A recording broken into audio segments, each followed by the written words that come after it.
Hello दोस्तों, आप सभी का स्वागत है स्वीट रीइंकार्नेशन के एपिसोड 4 में। एपिसोड शुरू करने से पहले बस एक ही रिक्वेस्ट है कि आप लोग चैनल पर न्यू हो तो चैनल को जरूर सब्सक्राइब कर दो और जल्द से जल्द 50 के करवा दे, तब मैं फेस रिवील कर दूंगा अगर इस मंथ से पहले हो गया तो। एपिसोड की शुरुआत में हमें यह बताया जाता है कि जब चोरों ने इनके ऊपर पूरा हमला कर दिया तब इनकी हालत बहुत ही ज्यादा खराब हो गई, क्योंकि बहुत सारे चोरों ने लूटपाट किया, साथ ही साथ इधर उधर तोड़ा।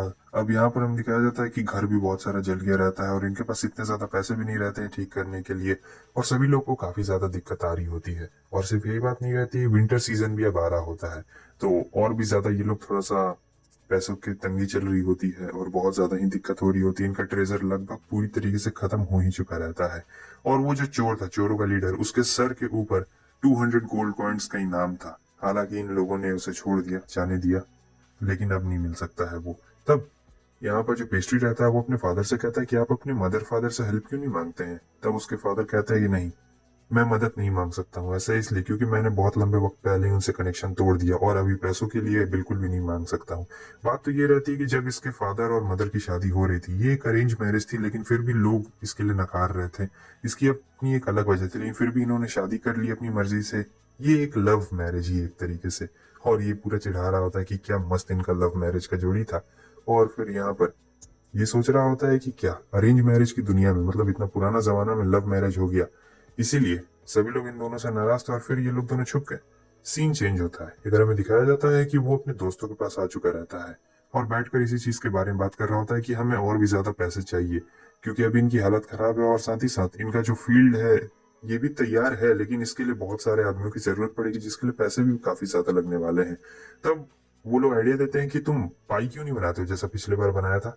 ये सोच रहा होता है कि हाँ, पाई बना के हम लोग मार्केट में बेच सकते हैं, मेन मार्केट में जाकर।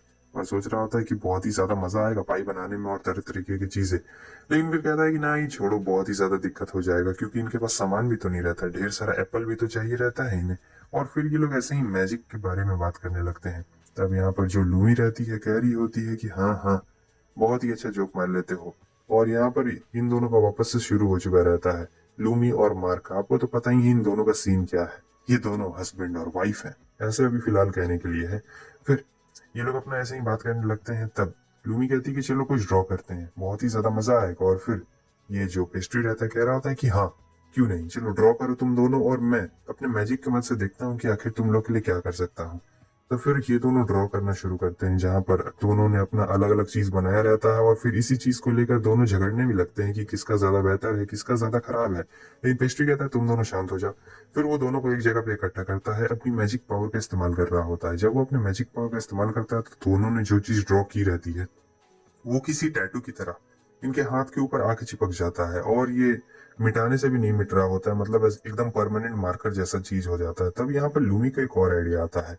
वो उसे कहती है, क्या तुम ऐसा नहीं कर सकते हो कि किसी फोटो को मतलब बाहर ऐसे निकाल दो, वैसा कुछ मैजिक, जैसे कि तुमने इसे लेके हमारे हाथ में चिपका दिया फोटो को, या तो वैसे ही फोटो वाला मैजिक तुम कर सकते हो क्या बाहर। ये सारी बात सुनकर पेस्ट्री के दिमाग में एक बहुत ही मस्त आइडिया आता है और वो जाकर सीधे लूमी का हाथ ही पकड़ लेता है। कह रहा होता है कि वाह लूमी, तुमने तो सचमुच कमाल कर दिया, क्या मस्त आइडिया दिया है तुमने मुझे। लूमी भी थोड़ी सी शर्मा जाती, कह रही होती, कह रहे ये तुम क्या कर रहे हो। पेस्ट्री कहता ओ मार्क, मुझे माफ करना, मैंने तुम्हारी वाइफ का हाथ गलती से पकड़ लिया। मार्क कहता है ये मेरी वाइफ नहीं है, और फिर वहां से पेस्ट्री तुरंत ही निकल जाता है गाते हुए, क्योंकि उसके दिमाग में आइडिया आ गया था काफी खतरनाक। सीन चेंज होता है, इधर उसकी मॉम कह रही होती कि हाँ, मैं अपने पेरेंट्स से मदद मांगूंगी, लेकिन वो लोग ज्यादा पे नहीं कर पाएंगे। तब तक वहां पर पेस्ट्री आ चुका रहता है और कहता है डैड, मस्त सा दिमाग में आइडिया आया। आपने क्या कहा है कि जॉश की शादी की उम्र हो चुकी है, तो अरेंज मैरिज के लिए उससे बाहर में जाना पड़ेगा। असल में बात यह रहती है कि बड़े बड़े जो राजा महाराजा हैं, जब इनकी शादी होने वाली रहती है, मतलब जब इनके बच्चे 13 साल के हो जाते हैं, तब शादी का डेट निकलता है। और उस वक्त ये जो छोटे छोटे बच्चे रहते हैं एक दूसरे से जाकर मिलते हैं, ताकि उसी वक्त अपना ये लोग ग्रूम और ब्राइड पूरा सिलेक्ट कर लें। और इसके डैड कह रहे होते हैं हाँ, उसकी शादी की उम्र तो लगभग हो ही चुकी है, मतलब अभी सिर्फ मिलन वाला उम्र है, शादी वाला उम्र नहीं है। तभी बोलता है कि मेरे पास एक कमाल का आइडिया है, और फिर जो पेस्ट्री रहता है वो अपने मैजिक का इस्तेमाल करता है। हमें ये दिखाया जाता है कि ये बिल्कुल एक प्रिंटिंग मशीन की तरह अपनी मॉम का प्रिंट उस लकड़ी के कार्डबोर्ड पे छाप देता है, जिसे देखकर एकदम सब लोग हैरान रहते हैं कि ये तो सचमुच ऐसा लग रहा है कि शीशे में देखा जा रहा है। और यहाँ पर ये बता रहा होता है कि इसे बेचकर हम लोग बहुत सारे पैसे कमा सकते हैं, और उन सारे पैसों का इस्तेमाल हम लोग फील्ड्स में करेंगे और फिर वगैरह वगैरह बहुत सारी चीजों में करेंगे। ये सारी बातें सुनने के बाद उसके डैड सोच रहे होते हैं कि हाँ, वैसे भी अमीर घराने के लोग बहुत ज़्यादा पैसे देने के लिए भी तैयार रहते हैं और हम लोग इसे बस 5 से 10 सिक्कों में बेचेंगे तो ये ज़्यादा खराब भी नहीं रहेगा। और इससे लोगों को दूर जाने की ज़रूरत भी नहीं पड़ेगी क्योंकि ट्रैवल करने में बहुत सारा पैसा भी खर्च होता है। यहाँ पर उसकी मॉम आती है उसके पास और कह रही होती है, देखो पेस्ट्री बाकी सारी चीज़ें तो सही है, लेकिन ये जो आँख के पास ये जो तुमने ऐसा निकाल दिया ना, ये ज़्यादा नहीं निकलना चाहिए, इसको थोड़ा सा कम कर दो। अब यहाँ पर बेचारा फिर से परेशान हो जाता है कि एक तो बनाया ऊपर से फिर से बनाना पड़ेगा। अगले सीन में हमें दिखाया जाता है कि वो लोग पहुंच चुके रहते हैं रेटेस कंट्री में, जो कि पास में ही रहता है, और ये वहाँ की मेन रहती है जो कि आज इनसे नेगोशिएशन करने वाली थी। यहाँ पर ये लोग आए रहते हैं इससे अपना कंपनसेशन लेने के लिए, वो आपको आगे पता चल जाएगा। काफी अच्छी तरीके से ये दोनों उससे मिल रहे होते हैं क्योंकि उसके हाथ में बहुत ही ज्यादा पावर रहती है उस लेडी के हाथ में, और वो लेडी कहती है वाह कितना ज्यादा प्यारा बच्चा है। लेकिन जो पेस्ट्री रहता है उसकी नजर तो वहाँ के पेस्ट्रीज, कुकीज और वगैरह वगैरह चीजों पे रहती है, काफी ज्यादा खुश रहता है। और अब यहाँ पर ये लोग बात करना शुरू करते हैं। हालांकि ये टॉपिक को निकाल नहीं रही होती है कि चोरों वाला मुद्दा, तुम लोग का क्या हुआ, तुम्हारा विलेज इतनी बुरी तरीके से तबाह हो गया। और जो कैसरोल रहते वो भी इतनी आसानी से इस मुद्दे को नहीं छेड़ सकते थे, इसलिए वो भी बस बात करते जा रहे होते हैं। और इधर पेस्ट्री कुकी को देख रहा होता है, सोच रहा होता है कुकी बहुत ही ज्यादा टेस्टी होगी, चलो एक बार खा के देखता हूँ। और फिर वो कुकी को बड़े मजे के साथ खाता है, लेकिन जब वो खाता है तो उसका पूरा मजा ही खराब हो जाता है, उसका मूड एकदम खराब हो जाता है कि क्या ही फालतू कुकी है, बासी हो चुकी है। वो देख लेती है कि क्या हुआ, जो दूसरे बच्चे रहते हैं वो तो बहुत खुशी के साथ कुकी खा लेते हैं, लेकिन इस बच्चे के साथ क्या प्रॉब्लम है, ये ये खा क्यों नहीं रहा, ये ऐसे बहाने क्यों बना रहा है। फिर वो चाय पीता है, और चाय पीता है तो उसे कोई भी टेस्ट नहीं आता है, एकदम फालतू से चाय उसे लगता है, लेकिन वो बोलता नहीं है कुछ। और यहाँ पर ये लोग अभी भी बात करते जा रहे होते हैं, जहाँ पर वो लेडी मेन टॉपिक को निकाल ही नहीं रही होती है कि क्या तुम लोग को कंपनसेशन चाहिए। वो देना ही नहीं चाहती थी उन्हें कंपनसेशन। फिर वो कहती है तुम लोगों ने इतनी तरक्की कर ली, तब कैसरोल बताते हैं कि ये सब मेरी बेटी की वजह से, वैसी ने आइडिया दिया था। वो कहती है कि वो वैसे तुम्हें भी शुक्रगुजार होना चाहिए, तुम्हारे फादर कितने ज्यादा अच्छे हैं। और इधर ये यहाँ पर हंस रहे होते हैं। साथ ही साथ वो लेडी आगे अब हमारे पेस्ट्री से बात करना चाह रही होती है, वो थोड़ा सा पेस्ट्री को बताती है। अब यहाँ पर पेस्ट्री सोचता है कि यही मेरा मौका है, और इसी मौके को देखते हुए वो बताने लगता है कि मेरे डैड ने फील्ड्स को अपने खून पसीने की मेहनत से आगे बढ़ाया है और बहुत सारे लोगों को वहां पर इकट्ठा किया है। फिर वो बताने लगता है कि कैसे चोर उनके विलेज में आए, चोरों ने इतना तहलका मचाया, और फिर बहुत सारी चीजें भी बिगड़ गई, मतलब पूरा टूट टूट गया है, और अब ठंड का दिन भी आने वाला है तो इन्हें कंपनसेशन चाहिए। जो मेन रहता है सेंटर, वहां से इन्हें कंपनसेशन लेना रहता है, लेकिन ये लेडी देना नहीं चाहती थी, मगर सोच रही होती है कि आखिर मैं इस बच्चे को रोकूं कैसे, क्योंकि ये लगातार तो बोलते ही जा रहा होता है और चुप होने का नाम ही नहीं ले रहा होता है। इसके पास तो बोलने का कोई ऑप्शन ही नहीं बचा रहता है। पेस्ट्री कहता है कि देखिए, मैं मैं ज्यादातर श्योर हूँ कि वो चोर आपकी ही टेरिटरी से आए हैं, लेकिन फिर ये लेडी कहती है कि आखिर तुम ऐसा कैसे कह सकते हो कि वो चोर हमारी टेरिटरी के अंदर से आए हैं, क्योंकि अगर इनकी टेरिटरी के अंदर से नहीं आए होंगे तो इन्हें कंपनसेशन देने की कोई भी जरूरत नहीं पड़ेगी।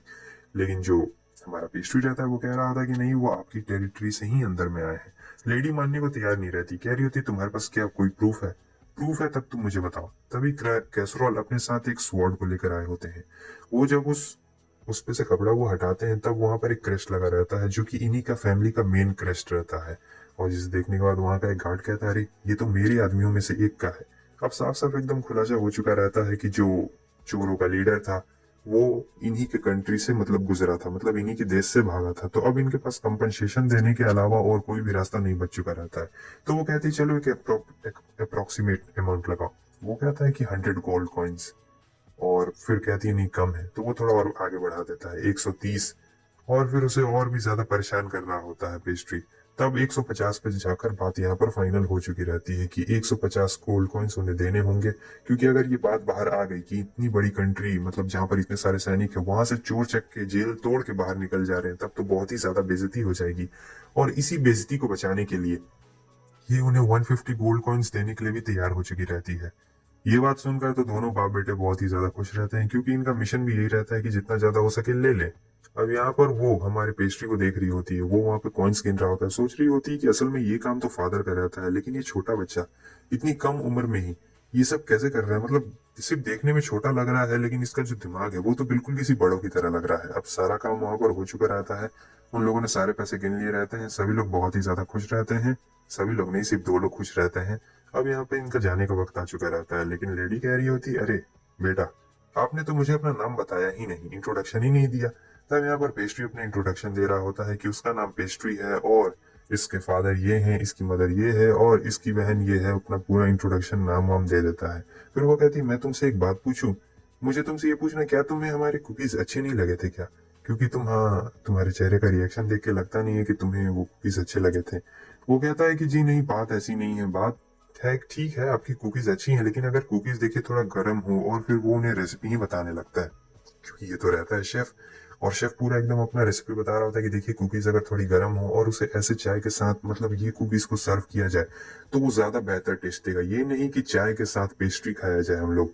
लेकिन ये सारी बातें सुनकर उसके डैड गुस्सा कर रहे होते हैं, क्योंकि इन लोगों को तुरंत यहाँ से निकलना चाहिए था। लेकिन जो हमारा पेस्ट्री रहता है वो तो बोलते ही जा रहा होता है, और उसके डैड सोच रहे होते हैं कि कहीं लेडी को कुछ बुरा ना लग जाए इसकी बातों का। और इसी चक्कर में वो उसके सर पे दे देते हैं एक जोरदार बॉम्ब, जिसकी चिल्लाने की आवाज पूरा बाहर गेट तक सुनाई देता है। और यहाँ पर उसके डैड माफी मांग रहे होते, कह रहे होते माफ करिए, नादान छोटा सा बच्चा है, कोई गलती हो गई हो तो। और वो लेडी कहती है अरे नहीं नहीं, कोई बात नहीं, छोटा सा बच्चा ही तो है, आखिर इसमें गुस्सा करने वाली कौन बात है। तब पेस्ट्री आता है और एक हैंकरचिप को बाहर निकालता है। फिर वो अपने मैजिक का इस्तेमाल करता है, तो वही अपने फोटो वाले मैजिक का, मतलब उस हैंकी के ऊपर उसका फोटो आ चुका रहता है उस लेडी का। वो देखकर बहुत ही ज्यादा खुश रहती है कि उसका फोटो आ चुका है। और दोस्तों इसी के साथ साथ हमारा ये वाला एपिसोड यहीं पे खत्म हो जाता है। और हाँ, चैनल पे नहीं हो तो चैनल को सब्सक्राइब कर देना। इतनी रात में तुम्हारे लिए वीडियो बना रहा हूँ, इतना तो तुम लोग कर ही सकते हो, वीडियो को लाइक और शेयर जरूर कर देना।